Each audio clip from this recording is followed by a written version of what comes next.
Today, we're going to pull back the curtain on a powerful diagnostic secret for business growth. It's a method rooted in some pretty simple math that reveals with absolute clarity why your customers are disappearing, and, more importantly, what it really takes to bring them back. This is all about shifting from guesswork to certainty. The greatest strategic failure is believing the final pitch is the most important part of the ad. Now, this is a huge, and I mean an incredibly expensive, assumption that so many businesses are built on. We pour all of our time, our money, our creativity into perfecting that final offer, that call to action, the checkout page, right? We obsess over the last 5 yards of the football field. But what good is a perfect touchdown dance if almost no one even gets into the stadium? We're so focused on the last chapter of a book that most of our audience never even starts reading. So, let's just ask a really tough question. What if 90% of your ad budget is just completely vaporized before your big pitch even has a chance to start? Like in the first second or two. This is the central paradox of advertising today. See, we operate under this really dangerous illusion that people owe us their attention. We tell ourselves, hey, if we make a great ad, people will watch it. But that way of thinking makes us totally blind to a fundamental truth about how the human brain is actually wired. And that brings us to this powerful idea from psychology called inattentional blindness. Now, this isn't some flaw in your customer, it's a critical feature of their brain. Think about the last time you drove a route you know by heart. Can you remember any of the specific billboards you passed? Probably not. Your brain, just to save energy, filtered them out. It's a survival mechanism honed over thousands of years to ignore all the overwhelming noise out there and only focus on what's new, what's a threat, or what's directly useful to you. Your brilliant ad, that email you crafted so carefully, most of the time, it's just part of the noise.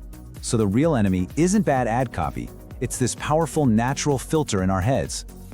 Okay, so if our brains are basically built to ignore us, how does anyone ever get through? And maybe more importantly, for the few we do manage to grab, where exactly are we losing them? So now we're going to shift from the problem to the diagnosis. We're going to find the precise moment, the exact step in the journey, where the vast majority of your potential customers just vanish.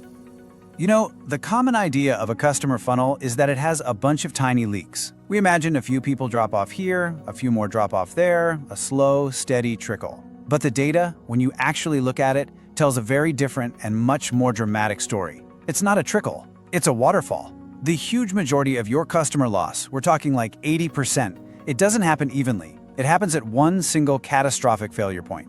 So your challenge isn't plugging a dozen small holes, it's finding and fixing one giant crack in the dam. And how do we find that one giant crack? With this simple but incredibly powerful formula.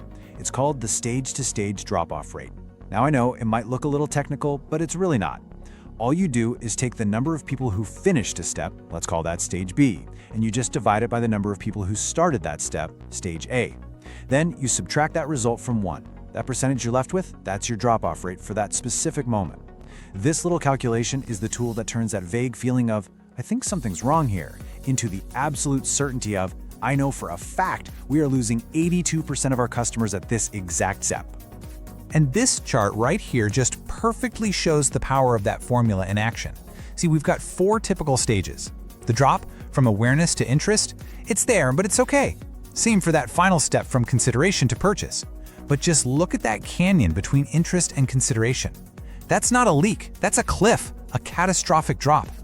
Without this mathematical lens, you'd be wasting your time and money trying to tweak all 4 stages. But the math shows you with just brutal clarity that your single biggest problem, your #1 priority, is fixing that one disastrous transition. So here's the crucial idea. That step with the highest drop-off rate isn't just a problem, it is your priority bottleneck. We use that specific name because it dictates your entire strategy from here on out. It is the single point in your whole system that's doing the most damage to your growth and wasting the most of your money. It's the one domino that if you can just fix it, will have the biggest positive effect on everything that comes after. And now that we've found it, now that we've named it, we can finally start to fix it. All right, so we've found where they're leaving. We used math to pinpoint the exact location of that 80% leak. But to really truly fix it, we have to understand why. What is going on in the user's mind at that exact moment that just makes them give up and click away? Let's dive into the psychology of quitting. Every single step a user takes, every click they make, there's a silent, subconscious negotiation happening in their head between these two opposing forces. On one side, you have motivation. That's their desire for the thing you're offering, their interest in your solution, the positive momentum they've built up. And on the other side, you've got friction. That's the perceived effort of continuing. The mental work, the physical clicks, the confusion, the anxiety. Every single interaction is a battle between these two. And friction isn't just some vague feeling. It's made up of specific, measurable things we can spot. There's cognitive load. You know that feeling of exhaustion when you see a pricing page with 10 different options and confusing feature lists? There's just plain old effort, staring at a sign-up form with 15 fields and just thinking, nah, not worth it. And then there's loss aversion, that sharp, annoying feeling when unexpected shipping costs pop up at the last second, or when a site asks for your credit card way too early. These are the weapons that friction uses to kill motivation. So let's connect this psychology right back to our priority bottleneck. That catastrophic drop-off point we found with the math, it isn't random, it's not an accident. It is the precise, identifiable moment in the journey where all that built-up friction finally becomes greater than the user's remaining motivation. It is the tipping point. Their brain does a quick subconscious calculation and concludes, nope, this isn't worth the hassle, and in a single click, they are gone forever. We have the location of the leak. We understand the deep psychological reason for the leak. Now we get to the prescription. This is where we apply a disciplined, focused, almost surgically precise strategy to fix the problem and get the biggest possible return on our effort. So the framework itself is actually pretty simple to understand, but it requires a ton of discipline to do it right. Step 1, you map out every single sequential step in your process. You simply can't fix what you haven't measured. Step 2, you do the math. Just like we talked about, you calculate that stage-to-stage drop-off rate for every single transition. And step 3, this is the most important and the hardest part, you prioritize the fix. You find the single highest drop-off rate, your priority bottleneck, and you focus all your energy there and only there. And when we say prioritize, we mean something very, very specific. It's what we call the 100% allocation rule. This means 100% of your conversion optimization resources, your team's time, your budget, your creative energy, all of it gets allocated to solving that single priority bottleneck. Not 70%, not 90%, 100%. You only earn the right to work on the second biggest problem after you've made a real, measurable dent in the absolute worst one. This slide just perfectly captures the core strategic choice you have to make. The common mistake, the path on the left, is trying to patch every little leak at the same time. I get it, it feels productive, it makes for a busy to-do list, but in reality, it just spreads your focus so thin you get mediocre results everywhere. The winning strategy, on the right, is having the discipline to ignore the smaller leaks and focus all your firepower on fixing the single biggest problem first. That's how you get the biggest possible improvement with the least amount of wasted effort. So let's bring all this together. What's the fundamental insight here? What's the new philosophy for growth we should take away from this whole process? Well, it really just boils down to one word: precision.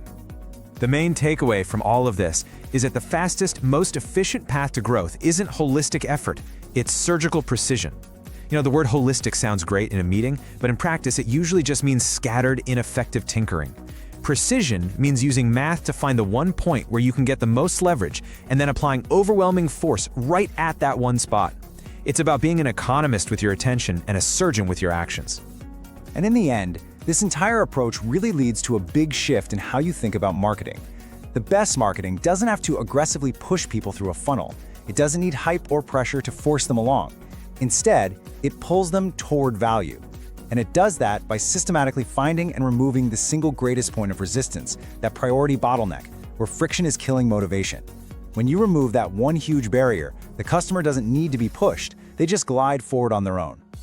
And so we'll end with a question for you to take back to your own work, to your team, to your business. The math is simple, the logic is sound, the only thing that's left is having the discipline to actually do it. So I'll ask you, do you know where your 80% leak is?